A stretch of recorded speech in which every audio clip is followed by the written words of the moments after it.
Like many people born in the last 50 years, I grew up playing video games. I was born in 1989 when Tetris and Super Mario Bros. 2 were the most popular games of the year. I had the Game Boy, N64, PS2, and played PC games as well. While my mom often worried about how much time I spent on video games and forced me outside at times, compared to the so called dark pattern elements that are in modern games, the games I played were essentially innocent. What do I mean by dark pattern? Well, dark pattern video games refer to games that use manipulative design techniques to exploit players psychologically, often to extract more money or time from them. The term dark pattern was coined by a user experience designer in 2010 named Harry Brignall and describes interfaces intentionally designed to trick users into doing things they didn't want to do. When I was growing up in the late 90s and early 2000s, video games were driven by creativity and a desire to push the limits of technology. Today, that spirit feels overshadowed by a ruthless focus on profit and player manipulation. Many modern games aren't just designed to entertain, they're engineered to extract as much time, attention, and money as possible. The artistry and innovation that once defined the medium have too often been replaced by psychological tricks and monetization schemes. Let's quickly go over some of these types of dark patterns. A monetary dark pattern is one which tricks you into spending more money than you want to spend on the game. These include pay to win, making it extremely difficult or time-consuming to progress without spending real money, creating artificial frustration that purchases can relieve. There's also pay to skip mechanics and premium currency mechanics. A temporal dark pattern is designed to get you to spend more time playing the game than you would have otherwise. Some of these include daily rewards, limited time offers, daily login rewards, and events that expire, pressuring players to play constantly or miss out on exclusive content. There's also grinding mechanics and unskippable advertisements. Social dark patterns use your relationships with friends and family to benefit the game. Some of these include social pyramid schemes. Essentially, you get bonuses when friends join. With these, you may get ongoing benefits from their playtime or purchases. Your friends are then encouraged to recruit their friends. The game grows through exploitation of social obligation rather than quality. There's also guild mechanics and reciprocity mechanics. Psychological dark patterns are a psychological trick. These are psychological tricks that are used to get you to make bad decisions. Some of these include badges and endowed progress, starting you with 2 out of 10 progress instead of 0 out of 10, even though the task is the same. Giving you bonus items toward a collection at the start, pre-filling progress bars part way, and awarding you premium currency just for signing up. There's also complete the collection mechanics, illusion of control mechanics, and hero cosmetics mechanics. And lastly, a video about dark patterns in video games wouldn't be complete without the explanation of gacha mechanics. Gacha comes from Japanese gachapon machines, those capsule toy vending machines where you insert coins and get a random prize. Video game gacha systems work the same way. You spend real money, which often becomes in-game currency, for randomized rewards, never knowing what you're going to get. This is destructive because it's literally gambling psychology repackaged for games. You're chasing rare characters or items with extremely low drop rates, sometimes under 1%. The dopamine hit from a rare pull combined with sunk cost fallacy, you've spent so much already, just one more pull, creates addictive spending patterns. We see this gambling mechanic across society these days, even outside digital spaces. Magic the Gathering or Labubu being examples of real-life goods where you buy the item blindly and then there is a low percent chance of getting the rarest and therefore monetarily valuable item. Games like CSGO often display what players on your friend list just won, and other games feature limited time characters or cosmetic items to create fear of missing out, driving you to essentially gamble on that rare pull. Players can spend thousands chasing a single character or item. It's particularly predatory because it targets children and avoids gambling regulations by technically not offering cash payouts, just digital goods with no real value. Dark patterns affect all video games, but seem most prevalent in the mobile gaming world. A recent study titled Level Up or Game Over, exploring how dark patterns shape mobile games, examined 1,496 mobile games from app stores and found that only about 10% of them had no reported dark pattern at all. Mobile game companies particularly focus on whales.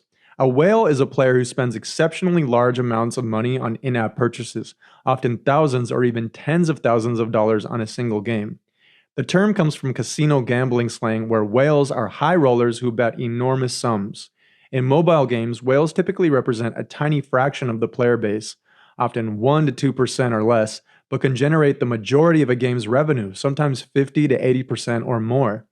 The companies use this aforementioned technique, as well as creating extreme power gaps that can only be closed with massive spending, using VIP tiers and special treatment to make big spenders feel valued, designing social features where whales gain status and recognition.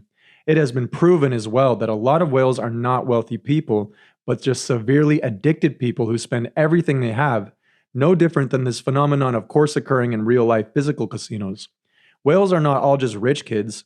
They can be people already in debt with gambling addictions or retired senior citizens giving all the money they'd have left to their heirs to a mobile game company that has exploited their frail mental state. I will link a particularly unscrupulous video in the description released October 3rd, 2016 titled Let's Go Whaling, Tricks for Monetizing Mobile Game Players with Free to Play. This video shows a man at a video game conference instructing game designers how to exploit people with these types of mechanics. Imagine how much more sophisticated it has gotten in the last 9 years. So, why did I feel compelled to make a video on this subject? Well, for the most part, along with some other habits, I left my video gaming career in the last decade, quitting video games in 2019, with the exception of a situation like going to an arcade or the occasional party game with a group of real-life friends. I had played a game called Final Fantasy Brave Exvius that had all of the aforementioned dark patterns, and I had spent real money in that game. Not a lot, but enough to feel like it was wasted. And when I went on forums for that game, I was shocked to see that some people had spent tens of thousands of dollars. Back then, I also stumbled upon an article which detailed a man embezzling $5 million from his employer and spending $1 million of it in a mobile game called Game of War.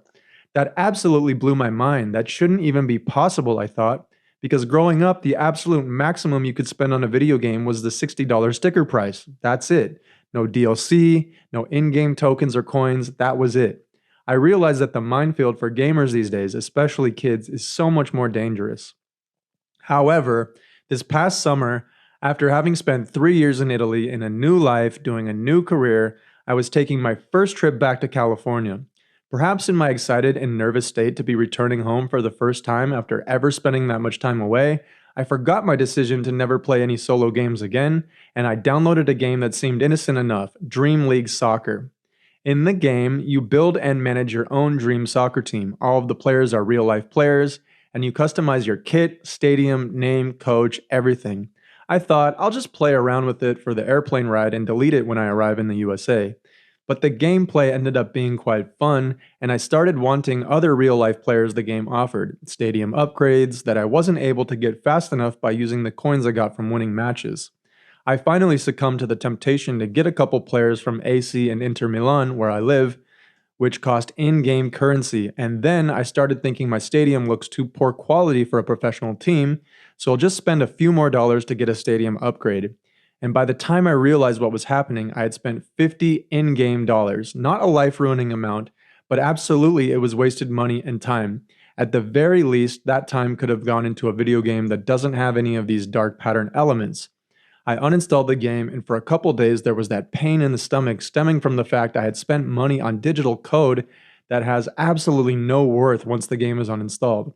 However, I know I've gotten off easy compared to countless others who have spent thousands, even in some cases millions, on digital items that have no value in the real world whatsoever. I also want to point out that any hope for these dark patterns to be regulated by the government might need to be abandoned.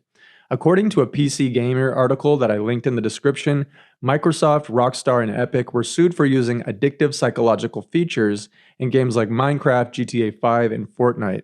They all filed motions to dismiss the lawsuit, arguing that games are protected speech under the First Amendment, and that finding games too entertaining isn't grounds to limit constitutionally protected expression.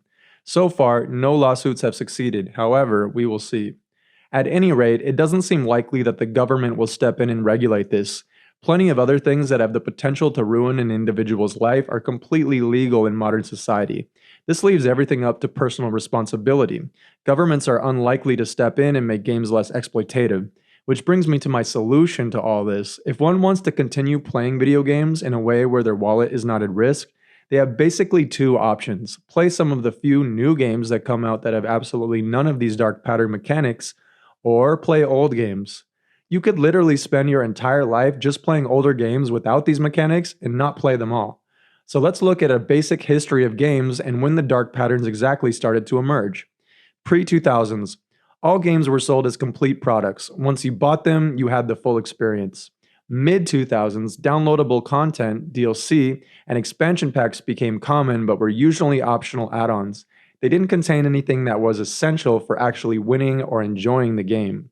Late 2000s, 2008 to 2010, the introduction of microtransactions, loot boxes, and energy systems, some of the first being Farmville and Team Fortress 2, marked the rise of dark patterns. Time gates, artificial scarcity, psychological pressure, and all of the aforementioned techniques became present.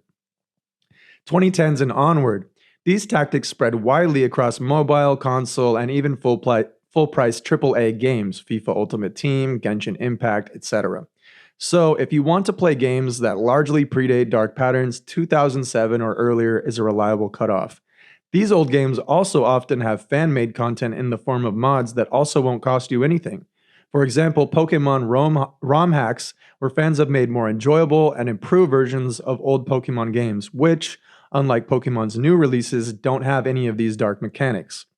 However, maybe not everyone wants to play only older games or modifications of old games, and that's understandable, as there certainly have been innovations in video games aside from the insidious dark patterns mentioned here.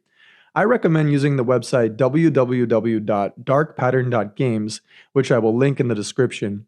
You can search any game and it will show all of the game's temporal dark patterns, monetary dark patterns, social dark patterns, and psychological dark patterns, and then you can make the decision whether or not it's a good use of your time or if that particular game is exploitative more than it is fun. The aforementioned Harry Brignall, who coined the term dark pattern, also launched the site www.deceptive.design that goes into further detail on this video's topic as well. I will also mention two potential counterpoints to this video I thought of. Some might say, well yeah, a console game was $60 in the 90s, and that was that. But what about arcade games? They cost quarter after quarter, and some were straight up predatory. It's true that those had more of a potential for abuse than console or PC games, but most parents weren't giving their kids hundreds of dollars in quarters to play these games. Now kids can easily get a hold of their parents' credit card, bank info, and clear out their account in seconds, with that parent having no recourse to get that money back. And you still had to physically go to the arcade. Now everyone has an unlimited, endless arcade on every device in their home. Another counterpoint would be, well, I've played a game that has these so-called dark pattern mechanics and never spent a dime. Just because other people can't control their spending doesn't mean I shouldn't play. If you're playing a game like that is designed for extracting money from you, but you feel accomplished by not paying for it like others do, why not just play one of the countless older games without those mechanics? Or one of the few modern games without them as well? Either way, playing a game that has those dark pattern mechanics without spending money is guaranteed to mean that you're spending a lot of time instead to accomplish what others pay to get through more quickly. I would rather support a game that doesn't have these mechanics in the first place when there are so many other options to choose from, always having to avoid temptation to spend in that game, even if I weren't spending any money on it myself. It would be a bit like a world where bars don't charge for the first 2 drinks but charge crazy fees for subsequent drinks after the first 2 drinks. This is the bait and switch mechanic modern games use to attract whales. They know that the majority of people will download the game, spend maybe $10 and uninstall. If millions of people do that, that's still a nice profit for them. But 1% will get completely hooked on the game and spend thousands, tens of thousands or more on the game. This is who they really profit from. So imagine if bars did this, use a sickness, alcoholism, to subsidize moderate drinking for everyone else. Distributing the cost more equitably doesn't cure alcoholism, but it does probably reduce it since less people would put themselves in a position to be exploited. Also, if they are afflicted, they are not also immediately financially crippled. For me, as someone who played video games in general too much in the past, dark pattern games and not, and who has other things in life he enjoys and goals he wants to accomplish, I am comfortable and happy abstaining from video games except those rare situations where I visit an arcade with friends or play 4-player party games at someone's house. However, if you do want to enjoy video games, I recommend doing your best to avoid games that may exploit your time and money and make you question whether you even had any fun in the first place. Which, after all, should be the ultimate goal if one is to spend any time playing a video game, their own relaxation and enjoyment, not being a pawn to enrich some game designer.